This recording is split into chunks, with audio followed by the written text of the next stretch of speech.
여러분들은 인생을 비유할 때 어떻게 표현하십니까? 어떤 분들은 인생은 등산과도 같다고 합니다.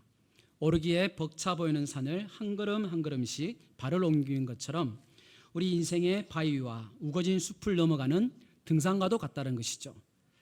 셰익스피어는 인생은 무대 위의 한 편의 연극이다라고 말하면서 이 연극 속에 등장하는 인물들이 우리들의 모습을 표현해 주기도 한다라고 말하였습니다. 스티브 도나휴라는 작가는 인생은 사막을 건너는 과정과도 같다라고 합니다. 왜냐하면 끝은 보이지 않고 때론 길을 잃기도 하며 오도 가도 못하는 신세가 되었다가 신기루를 쫓기도 하며 언제쯤 건너편에 다다를지 알 수가 없기 때문이라는 것이죠. 그래서 그는 사막을 건너는 6가지 방법이라는 저서에서 이 사막과 같은 인생을 살아가는 방법에 대해서 기술하기도 하였습니다. 어떤 분은 인생은 계절과도 같다라고 합니다. 10대는 이른봄 싹 트는 계절, 20대는 봄꽃 피는 계절, 30대는 초여름 실록의 계절, 40대는 한여름 성숙의 계절, 50대는 가을 수확의 계절, 60대는 늦가을 단풍의 계절, 70대는 초겨울 낙엽의 계절, 80대는 한겨울 백설의 계절, 90대는 잠자는 계절이다라고 표현하기도 합니다. 어떤 시인은 인생이 소풍과 같다라고 하면서 기차여행, 추억여행에 비유하기도 하죠.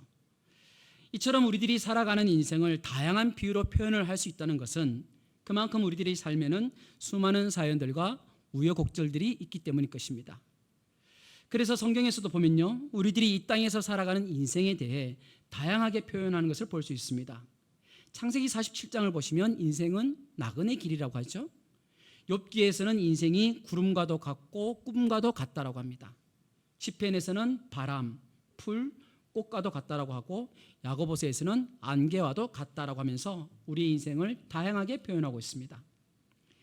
이 땅에서 살아가는 한 분뿐인 우리의 인생에 대해서 성경에서도 이처럼 다양하게 표현하고 비유한다는 것은 그만큼 우리가 살아가는 인생은 참 중요하고 의미가 있는 것임을 반증해 주는 것일 것입니다. 사랑하는 여러분, 우리들이 이 땅에서 태어나 하루하루 살아가는 날들은 한 번뿐이기에 더욱 소중하고 귀한 인생인 것이며 이러한 우리들의 삶에는 하나님의 놀랍고 신비로운 계획이 각 개인에게 주어져 있음을 잊지 말아야 합니다. 한 사람 한 사람을 향하신 하나님의 부르심과 비전이 있다라는 것이죠. 그러하기에 우리들은 하루하루를 허투루 살아갈 수가 없는 것입니다. 여러분, 무엇보다 인생에서는 삶의 목적이 중요합니다. 인생을 왜, 어떻게 살아가야 하는가에 대한 이 분명한 목적이 없다면 스코틀랜드의 역사가이자 철학가인 이 토머스 칼라인이 말했던 것처럼 이 방향타가 없는 배와 같은 모습이 된다는 것이죠. 변화무쌍한 파도와 이 바람에 따라 이리저리 휘청이다가 파손되고 전복되어서 결국에는 흔적도 없이 바다 아래로 가라앉게 되는 그러한 인생과 조직으로 남게 된다는 것입니다. 그러하기에 우리들에게 주어진 삶에서 무엇을 바라보며 어떠한 의미를 가지고 살아가느냐는 것은 매우 중요합니다. 오늘 본문에서는 우리 성도들에게 주어진 인생을 어떠한 마음과 자세로 살아가야 하는지를 전해주고 있음을 볼 수 있습니다. 사도 바울은 예수 그리스도를 알게 된 이후 자신을 나타내며 드러나게 해주었던 세상의 그 모든 것들을 예수와 복음을 알아가는 것에 대해 배설물로 여기며 예수를 더 알아가고 예수를 위해 살아가며 예수를 전하는 삶이 인생에서 최고의 가치요 보배임을 고백하였습니다. 예수 그리스도께서 내 인생의 주인이요 왕이 되심을 알고 나니 부자냐 가난하냐 학벌이 좋으나 나쁘냐가 우리 인생을 결정해주는 기준이 되는 것이 아니라 우리에게 맡겨진 시간들, 세월들, 인생들을 어떻게 살아가야 하는지에 대한 그 올바르며 선명한 기준이 정해졌다는 것이죠. 그래서 그는 오늘 본문 10절과 11절을 통해서 고백하기를 예수 그리스도와 그분의 십자가와 부활을 붙들며 살아가겠노라고 고백합니다. 세상에 그 어떤 것들이 나를 유혹해와도, 나의 삶에서 어떠한 고난을 맞닥뜨린다 하더라도 나는 예수님과 맞잡은 손을 놓지 않을 것이며 주께서 걸어가신 믿음의 길을 걸어가겠다는 것이죠. 이것을 여러분 바울은 갈라디아서 6장에서 어떻게 고백을 하고 있습니까? 17절을 보시면 내가 내 몸에 예수의 흔적을 지니고 있노라 라고 고백하고 있습니다. 바울은 자신의 몸에 예수의 흔적을 지니고 있다라고 합니다. 여러분, 이 흔적이라는 말은 스티그마라는 말로서 이 헬라 문헌에서는 노예의 소유권을 표시하기 위하여 노예의 몸에 찍은 낙인을 가리키는 단어로 자주 사용되었습니다. 즉 예수의 흔적이라는 말은 바울은 세상이 아닌 예수 그리스도의 종임을 나타내는 하나의 증표이며, 동시에 이것은 복음을 증거함으로써 받게 된 핍박과 고난의 상처를 가리키는 말이라는 것이죠. 그런데 여러분, 예수의 흔적이 아닌 예수의 흔적을이라고 스티그마타, 복수형을 사용하고 있습니다. 단수가 아닌 복수라는 것이죠. 한 가지가 아닌 헤아릴 수 없을 만큼의 수많은 복음으로 인한 흔적들이 그에게 있었다라는 것입니다. 예수님으로 인한, 예수 때문에 갖게 된 상처와 그 자국의 모습들, 이를 다른 말로 표현하자면 예수님과 함께 하였기에, 내가 세상 속에서 예수님과 동행하는 삶이었기에 가지게 된 모습이라는 것입니다. 때로는 그리스도인으로 살아가면서 받게 되던 무시와 조롱들, 때로는 교회에서조차도 받게 되던 그 상처와 아픔들, 그래서 그 모든 것들이 주님과 함께 살아가는 삶의 모든 순간순간들, 바로 주님과 함께하는 흔적들을 가지고 살아간다는 것이죠. 여러분, 바울은 그 흔적들을 감추려고 하지 않았습니다. 예수와 복음 때문에 받게 된 어려움이나 그로 인한 상흔들을 오히려 예수의 복음을 위한 증거로 삼았다고 고린도후서 4장에서 고백하는 걸 우리는 볼 수 있습니다. 우리 함께 고린도후서 4장 말씀을 읽어보겠습니다. 우리가 항상 예수의 죽음을 몸에 짊어짐은 예수의 생명이 또한 우리 몸에 나타내게 하려 함이라. 우리 다시 한번 읽어볼까요? 화면을 조금만 빨리 띄워주시면 좋을 것 같아요. 다시 한번 읽어봅니다. 우리가 항상 예수의 죽음을 몸에 짊어짐은 예수의 생명이 또한 우리 몸에 나타내게 하려 함이라. 아멘.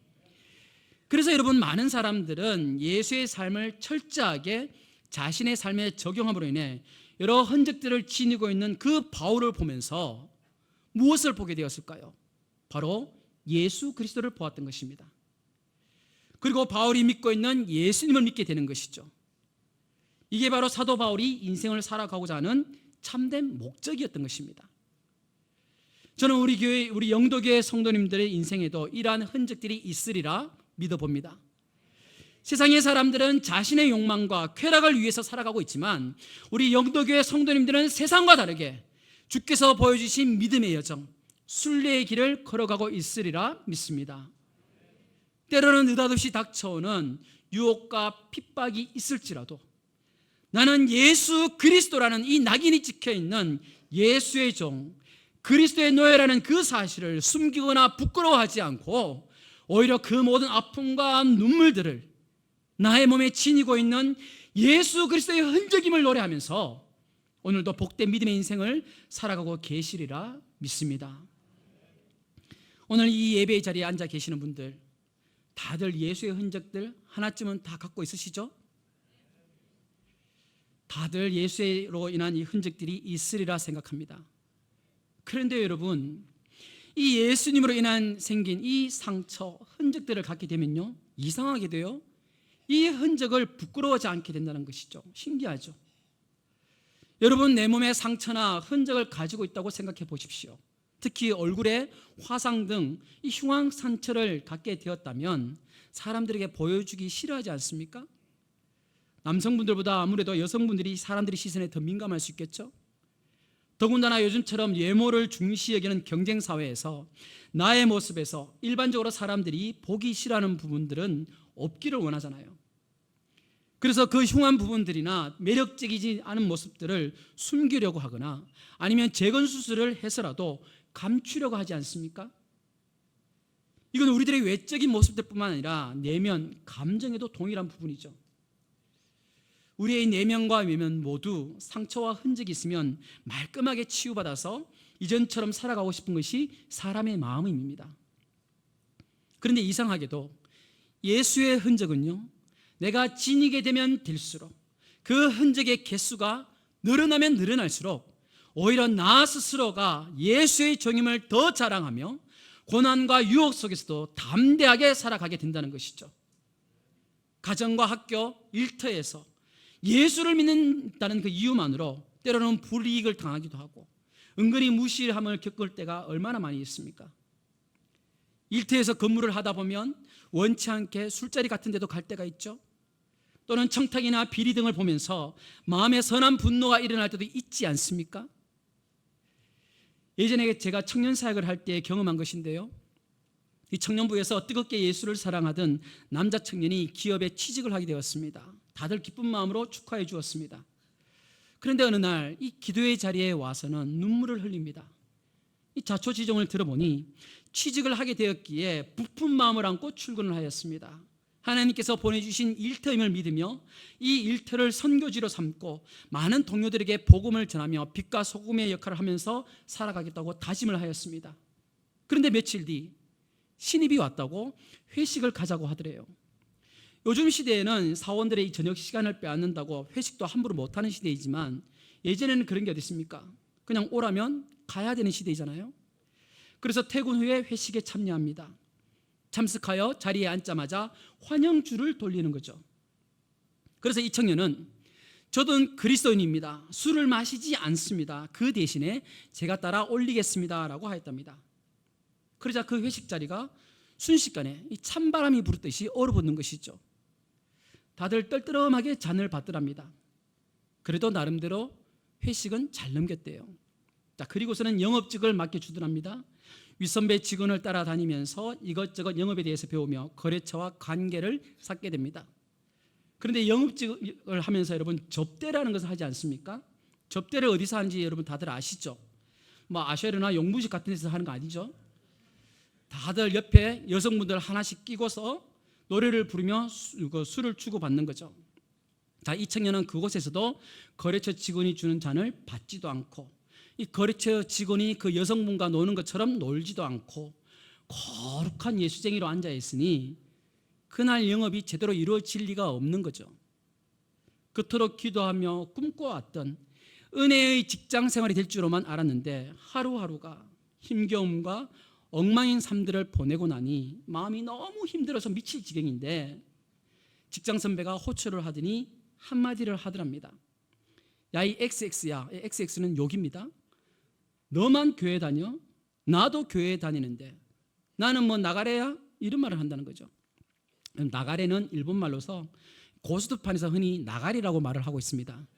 우리 거룩한 영도교회 성도님들은 고스톱을 잘 모르니까 이 나가리가 어떤 말인지 잘 모르겠지만 나도 교회 다니는데 나는 뭐 나가래야? 이 XX야 하면서 하더라는 거죠.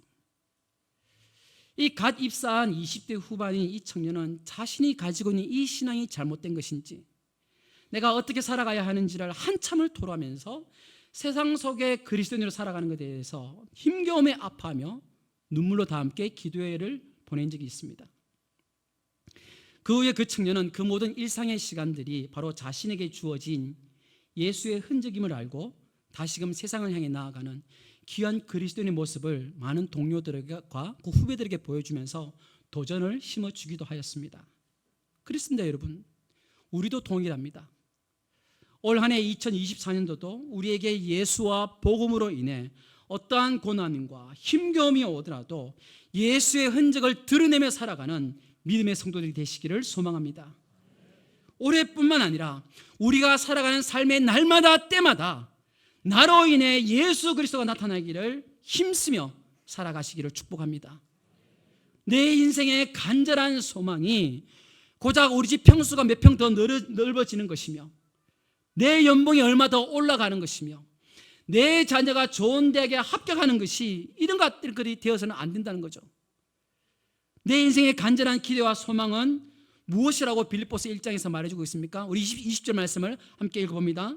나의 간절한 기대와 소망을 따라 아무 일에든지 부끄러워하지 아니하고 지금도 전과 같이 온전히 담대하여 살든지 죽든지 내 몸에서 그리스도가 존귀하게 되게 하려 하나니. 할렐루야.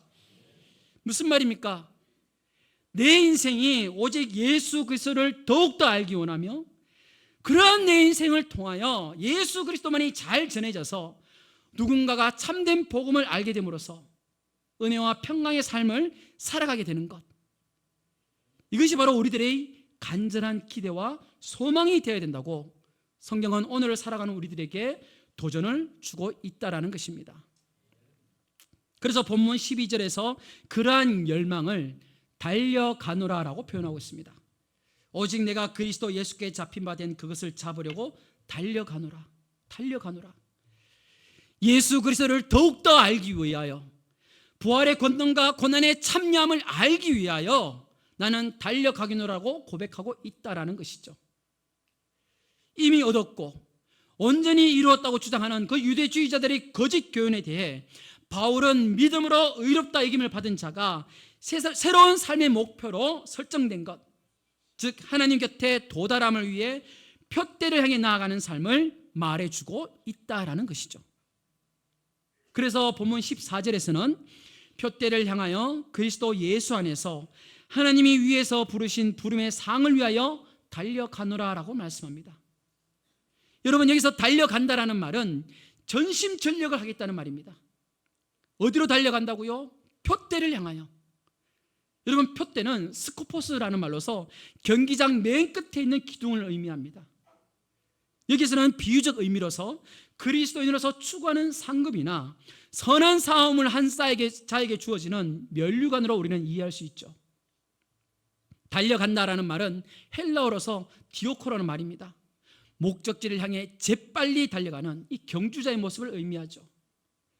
마치 맹수가 먹잇감을 보고서 또는 사냥꾼이 사냥감을 추적하듯 전심전력을 다해 쫓아가듯이 표대를 향하여 우리들을 불러주신 부름의 상, 구원을 상징하는 생명의 면류관을 소망하며 생명을 걸고서 자신의 인생을 살아가기노라고 전해주고 있다라는 것입니다. 설교 서두에서 우리의 인생을 비유할 때 다양한 표현이 있음을 우리는 함께 보았습니다. 그런데 오늘 본문을 인용하자면 우리의 인생은 달리기임을 전해주고 있는 것 같지 않으세요? 즉 바울은 우리들의 신앙의 삶을 달리기 경주에 비유하고 있는 것이죠. 물론 우리가 살아가는 인생은 단시간에 끝나는 달리기가 아닌 마라톤과 같이 긴 시간 동안 달려가야 하는 것이지만, 그렇다고 해서 여러분, 우리 믿음의 경주는 설렁설렁 대충 뛰어라 그런 말이 아닙니다. 100m 달리기 선수처럼 전심전력해서 달려가야 하는 것입니다. 오늘 하루뿐만 아니라 미래의 완전한 성취 때까지 그리스도를 알아가는 것에 힘쓰며 내가 붙잡힌 바 된 그것, 예수 그리스도의 그 복음의 진리를 온전히 깨닫고 전하기 위해 내 남은 삶을 던지는 것을 말씀하고 있는 것입니다. 우리 그리스도인들이 달려가야 할 결승점은 이미 예수 그리스도께서 도달하신 목표점이며 성도가 자신의 의를 완성하기 위한 것이 아닌 우리들을 이 세상 가운데에 거룩한 성도로 불러주신 부름의 상을 위해 쫓아가야 하는, 달려가야 하는 것이라는 거죠. 그러하기에 구원을 이미 이루신 예수 그리스도의 부활의 권능과 주님의 고난에 참여하기 위해 예수 그리스도를 본받아 살아가며 또 다른 사람을 그리스도를 본받는 삶으로 이끌어가야 한다는 것입니다. 사실 여러분 생각해 보면요, 이 바울 정도의 위치의 사람이라면 이제 좀 한시름 놓아도 괜찮지 않습니까? 솔직히 바울만큼 복음을 위해 열심히 산 사람들이 몇 명 되겠습니까? 예수를 위해, 복음을 위해 살다가 감옥에까지 갇혔으며 모진 수모와 고난, 어려움을 겪었습니다. 나이도 많습니다. 몸도 점점 쇠약해져 갑니다. 그렇다면 소위 말해 이제 신앙의 존경을 받으면서 명예를 얻으며 편한 자리에 앉아서 애헴해도 괜찮습니다. 바울 스스로도 이 정도 했으면 됐다라고 하면서 큰 소리 칠만도 하지만, 그러나 그는 과거에 얽매이지 않고 이전 것들에 대해서는 무관심한 채 오로지 전심전력하며 표대를 향해 달려가고자 합니다. 왜 그렇습니까? 그것이 곧 주께서 우리들에게 보여주신 삶이며 부탁이기 때문입니다. 여러분, 이것은 단회적인 의미로 전해주는 것이 아닙니다. 날마다 때마다 이루어져야 할 달리기인 것입니다. 어디까지 달렸는지를 상관하지 말고 계속해서 같은 것을 추구하라는 그 메시지이며 온전함을 이루기 위해 끊임없이 노력하는 자세를 권면해주고 있다는 것이죠. 그런데 여러분, 간혹 보면 어떤 분들은 전심전력하지를 않습니다. 외형적으로 보면 그분은 그렇지 않은 사람 같은데 막상 가까이서 보면 설렁설렁 달려갑니다. 대충 달려갑니다. 너의 인생에서 하나님을 알아가는 것에 전심전력하라고 말을 하지만 대충 알아가는 것에 만족을 하고 있다는 것이죠. 생명의 면류관을 받기 위해 아름다운 하나님의 나라를 위해 복음을 전하며 하나님을 드러내는 삶을 살아가는 것이 아닌 설렁설렁 살아간다는 것이죠. 그러다 보니 어떤 그리스도인들은 예배 중독자처럼 살아가는 이들도 있음을 보게 됩니다. 매일마다 인터넷 쇼핑이나 TV 쇼핑을 하지 않으면 안 되는, 그렇게 살려니 왠지 하루가 찝찝해서 두루마리 휴지라도 하루에는 꼭 사야만 되는 것처럼 예배를 안 드리자니 뭔가 찝찝해서 예배를 드리기는 드리지만 온전한 예배가 아닌 다른 그 자신만의 방식으로 예배를 드리고 있다는 것이죠. 오늘 목사님 설교를 몇 분 했냐? 저렇게 말하는 것은 나들으라고 지금 표적 설교하는 거지. 오늘 찬양대회에서 누가 화음을 잘못 넣어서 삑살이 났냐? 대표 기도하신 분은 얼마나 길게 하는지, 또는 예배 시간에 어떻습니까? 주보만 뒤적뒤적거리면서 오타 나는 글자를 얼마나 잘 골라냅니까? 그리고 인상을 팍 쓰고 있죠. 다음 세대 살리자고 늘 말은 그렇게 하면서 본인은 정작 교사임에도 주일 예배 참석하지 않고. 왜 이럴까요? 예배 시간에 참여하기는 하지만 쇼핑 중독자처럼 예배를 소비하는 소비주의자로 살아가니까 이렇게 되는 것이죠. 예배에 대한 전심전력의 모습이 아닌 설렁설렁 대충 드리는 모습이라는 것입니다. 여러분, 하나님께서는 우리들을 위해 부름의 상을 놓고 기다리고 계십니다. 나를 불러주신 그 놀라운 은혜와 나를 위해 준비해 주시는 그 상을 생각한다면 여러분, 우리들은 예배를, 우리들은 인생을 대충 설렁설렁 살아갈 수가 없습니다. 하나님에 대해서 잘 모르기에 십자가의 사랑과 그 은혜를 매 순간순간 경험해 보며 살아가지 않고 있기 때문에 그렇게 살아가고 있다는 것이죠. 그러하기에 혹이나 그렇게 설렁설렁 대충 살고 있는 분이 있으시다면 오늘 본문의 말씀처럼 과거에 유익하게 여기는 것들은 모두 배설물처럼 버리시고 예수 그리스도의 부활의 권능과 고난의 참여함을 알고자 힘쓰시기 바랍니다. 물론 때로는 여러분, 열심히 전심전력하여 표대를 향하여 달려가다 보면 호들과 같은 장애물이 나타낼 때도 있습니다. 그 장애물이 산처럼 높고 사방을 막고 있는 두꺼운 벽처럼 느껴져서 때로는 이 표대를 향한 달리기를 포기하고 싶을 때도 있을 것입니다. 그러나 오늘 본문 16절에서 말씀하기를 오직 우리가 어디까지 이르렀든지 그대로 행할 것이라. 스토이케인, 이 말은 일렬로 나아가다, 자기 행동을 맞추다, 그런 말로서 내 옆에 있는 성도들과 형제 자매들과 함께 보조를 맞추어 함께 전진해 나가야 됨을 말해주고 있는 것입니다. 즉 혹은 내가 믿음의 달리기에서 뒤처지고 있는 것은 아닌지, 복음의 경주에서 이제 그만 관두고 싶은 것은 아닌지, 또는 나만 열심히 앞만 보고 달리고 있는 것은 아닌지, 우리 이런 것들을 생각하면서 내 소중한 가족들, 셀 식구들, 주일학교 아이들, 전도회 회원들 등등 함께 가야 할 소중한 사람들을 내가 깜빡하고 있는 것은 아닌지를 돌아보면서 발 맞추어 가야 함을 말씀하고 있다라는 것이죠. 예전에 다들 운동회 한 번씩은 해보셨죠? 2인 삼각 달리기라고 합니까? 손수건이나 끈 같은 걸로 서로의 발을 묶어서 하나 둘 으쌰 하면서 해봤지 않습니까? 다들 그냥 저만 멀뚱히 보고 계신데 저만 해봤습니까?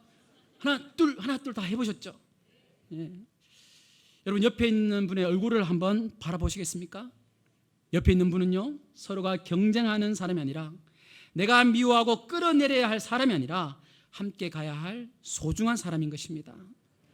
함께 손을 잡으면서 우리 인사해 볼까요? 함께 가주셔서 감사합니다. 아멘. 세상 사람들은, 세상의 문화들은 오늘 본문 18절 이하의 말씀처럼 예수의 십자가를 무효화시키려고 하고요, 자신의 영광을 위해서 육체의 일, 땅의 일만을 생각하며 살아가고자 하지만 결국엔 그들은 수치를 당할 것이며 필연적으로 멸망할 수밖에 없음을 우리는 기억해야 할 것입니다. 그러니 여러분, 이 달리기 레인에서 벗어나지 마시기 바랍니다. 포기하고 싶을 정도로 힘들고 때로는 나만 달리고 있는 것 같아서 외로움이 찾아와도 여러분, 고개를 돌려보면 분명 누군가 나와 함께 발맞추어 주고 있는 소중한 지체가 있을 것이기에 여러분, 함께 손잡고 힘을 내시기 바랍니다. 고개를 돌려보아도 아무도 없으신가요? 그래도 여러분 괜찮습니다. 언제나 나와 함께 하시는 성령 하나님께서 나와 함께 하고 있음을 여러분 잊지 마시기 바랍니다. 그래서 여러분, 이런 찬양 있지 않습니까? 힘을 내세요, 힘을 내세요, 주님이 손잡고 계시잖아요. 주님이 나와 함께함을 믿는다면 어떤 역경도 이길 수 있잖아요. 할렐루야. 우리 신년 감사 예배 때 담임 목사님을 통해서 들었던 하나님의 말씀, 눈동자같이 지키시는 하나님께서 우리들을 보호하시고 인도하시리라 믿으면서 우리 오늘도 열심히 주께서 보여주신 표대를 향해 달려나가야 할 것입니다. 2023년 작년에 캄보디아 푸놈펜에서 동남아시안 게임이 열렸습니다. 그 대회에서 여자 5000m 경기가 진행되던 중에 갑자기 천둥 번개를 동반한 폭우가 쏟아졌다고 합니다. 얼마나 심하게 쏟아졌는지 앞이 보이지 않을 정도로 내렸다고 합니다. 저도 사진을 찾아보니까요, 정말 심하게 내리더라고요. 그런데 그 폭우 속에서도 홀로 그 트랙을 달리는 선수가 있었던 거죠. 캄보디아 대표로 출전한 20살의 보우 삼낭이었습니다. 이 선수를 제외하고는 모든 선수들은 이미 결승점을 통과한 상태입니다. 그러니 이 선수는 이미 달리기에서 꼴찌로 확정된 상황이라는 것이죠. 5000m 달리기는 여러분, 트랙을 12바퀴 반을 도는 경기입니다. 달리기도 꼴찌입니다. 게다가 갑작스러운 이 악천후까지 겹쳐서 레이스를 진행하기에는 힘든 상황입니다. 세차게 내리는 비에 작은 몸은 곧 차갑게 식어버렸습니다. 달리는 보폭도 점차 작아져 마지막에는 터벅터벅 걷기에 이르렀습니다. 그러나 이 보우 삼낭 선수는 포기하지 않고 끝까지 결승점을 향해 달렸으며 관중들도 그 폭우 속에 지친 그녀를 향해서 큰 소리로 응원해 주었습니다. 결국엔 1위를 기록한 선수보다 약 6분 정도 뒤처진 기록으로 완주를 하게 됩니다. 그리고 복받치는 감정에 눈물을 흘립니다. 언론들이 그녀를 다투면서 인터뷰를 하게 됩니다. 사실 이 선수는 어려운 가정 형편의 운동을 시작해서 한 켤레의 운동화만으로 진흙과 콘크리트 등에서 훈련을 해왔다고 합니다. 그 힘겨운 환경 속에서도 달리기 실력은 두각을 나타내었고 국가대표로 선발됩니다. 하지만 어릴 때부터 알아온 이 적혈구 감소증이 결승 당일 그의 발목을 잡았던 것이죠. 경기 시작을 앞두고서 빈혈이 심해지자 코치진들도 출전을 만류했다고 합니다. 그러나 이 최악의 여건들을 모두 이겨내고 끝까지 완주를 한 후 이 보우 삼낭 선수는 이렇게 말을 합니다. 빠르게 가든 느리게 가든 끝까지 포기하지 않으면 목표에 다다를 수 있습니다. 포기하지 않으면 목표에 이를 수 있다는 것을 보여주려고 저는 끝까지 달렸습니다. 사랑하는 여러분, 힘들다고 아니면 늦었다고 해서 우리들의 믿음의 경주를 포기해서는 안 될 것입니다.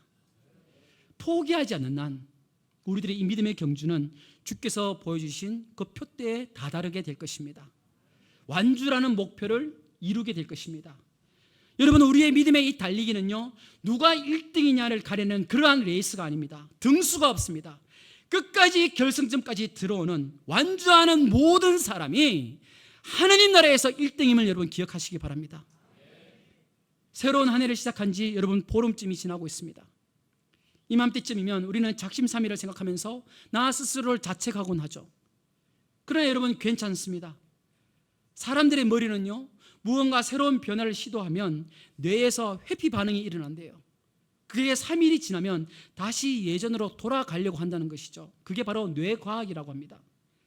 그러니까 새로운 다짐과 결단을 해도 3일째가 되면 무너지는 것이 어찌 보면 당연한 것이고 합리적이고 과학적이라는 것이죠. 그러니까 무너지는 3일째 되는 날 우리는 어떻게 하면 됩니까? 다시 또 결단하면 되는 겁니다. 1년이 365일이니까 3일마다 한 번씩 1년에 121번 결단을 하면 되는 것이죠.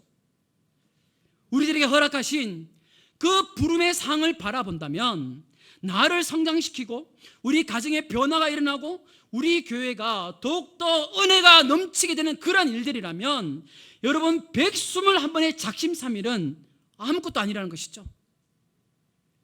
장애물은 여러분 달리기를 멈추라고 있는 것이 아니라 장애물은 뛰어넘으라고 있는 것입니다. 다시금 믿음의 경주를 하기 위해서 구체적으로 결단하는 1월달이 되시기를 소망합니다. 아니, 오늘부터 우리 다시 한번 결단해 보십시다. 큐티로 하루를 시작하십시오. 가정을 예배로 세워가십시오. 기도의 시간을 작년보다 1분만 더 늘려보십시오. 아니, 나는 30분 더 해야지. 그렇게 하다가 여러분 또 포기하지 마시고, 여러분 새벽이든 한밤중이든 누가 보든지 안 보든지 상관없이 횡단보도는 지키십시오. 말투도 하나씩 여러분 고쳐보십시다. 이웃에게 여러분 새해 하나님 복 많이 받으라고 커피라도 한 잔 사주십시오. 그렇게 여러분 내가 이 땅 위에서 믿음의 성도로서 달려가면서 어떻게 하면 하나님께 기쁨이 되고 영광이 되는지를 한 번만 우리가 더 생각해 본다면 우리들은 이 믿음의 경주, 은혜의 달리기를 포기하지 않고 달려갈 수 있다는 것입니다. 또한 반대로 지난날의 나의 삶은 성공한 인생이었으며 잘 살아오셨습니까? 그게 여러분 때로는 나의 달리기에 방해가 될 수도 있습니다. 내가 예전에 신앙생활을 이렇게 해왔다. 산기도 가면 소나무 뿌리 몇 뿌리는 뽑았다. 내가 몇 명을 전도했고 우리 교회 성도 내가 몇 명을 먹여 살렸다. 그동안 살아오신 이 신앙의 열심들, 귀한 믿음의 전통들 물론 대단합니다. 참 감사한 일들이죠. 그러나 여러분 그것을 곰탕처럼 계속 우려 먹어서는 안 됩니다. 늘 옛날에 내가 이러했고 저랬고 라고 말한다는 것은 결국엔 여러분 예수가 아닌 나 자신을 알아달라는 그 말밖에 안 됩니다. 리 고렌 목사님은 이런 말을 하였어요. 내일의 성공을 가로막는 가장 큰 적은 어제의 성공이다. 내가 과거에 매여 또는 현재의 모습에만 만족하고 안주해버리는 그 순간 나의 인생과 우리 가정, 일터, 교회 공동체에는 어떠한 변화나 성장을 기대하기는 힘들다는 것입니다. 출발 신호가 울리면 뒤를 돌아보지 않고 전심전력하는 그 선수들처럼 표대를 향하여 뒤에 있는 것은 모두 잊어버리고 앞에 있는 것을 잡으려고 달려가라고 명령하시는 오늘 성경 가르침을 우리들은 늘 마음에 새겨야 할 것입니다. 과거의 경험이나 이미 이룬 것에 기대어서 영적 안일함에 빠지지 않는 것이 신앙의 올바른 태도라는 것이죠. 말씀을 정리해 볼까요? 사랑하는 여러분, 우리에게는 여전히 달려가야 할 믿음의 경주가 우리 모두에게 주어져 있습니다. 믿음의 경주에서 중요한 것은 방향과 목표입니다. 하나님께서 말씀하신 부름의 상을 바라며 오직 표대만을 향해 오늘도 새로운 은혜와 도전을 갈망하며 믿음의 여정을 달려가야 할 것입니다. 또한 이 목표를 이루기 위해서는 나의 업적이나 실패나 습관이나 고집들이 달리기에 방해가 되지 않도록 늘 주의하셔야 합니다. 왜냐하면 우리들은 이 믿음의 달리기에서 해설가나 평론가가 아니라 하나님 나라의 선수이기 때문입니다. 우리들은 서로에게 주어진 경기장은 다 다를 수 있습니다. 현재에 만족하며 달리기를 멈추어서는 안 됩니다. 이 세상에 썩어질 것이 아닌 예수 그리스도와 함께할 완전한 기쁨과 영광만을 바라보면서 하늘의 영광스럽고 변함없는 그 상급을 바라보면서 나에게 주어진 예수의 흔적을 기뻐하며 묵묵히 신앙의 달리기를 이어가시기를 소망합니다. 세상 끝날까지 우리와 항상 함께 있겠다고 말씀하신 예수 그리스도께서는 오늘을 살아가는 우리들을 위로하시고 격려하시면서 믿음의 길을 걸어가라고 중보하시며 우리들을 응원하고 있으십니다. 이 은혜와 축복들을 여러분 기억하시면서 하나님 나라의 백성답게 하늘나라의 그 시민권자로서 그 특권을 누리며 당당하게 오늘도 다시 한번 부름의 상을 위하여 파이팅 하시는 귀하고 복된 성도들이 되시기를 살아계신 예수님의 이름으로 축복합니다.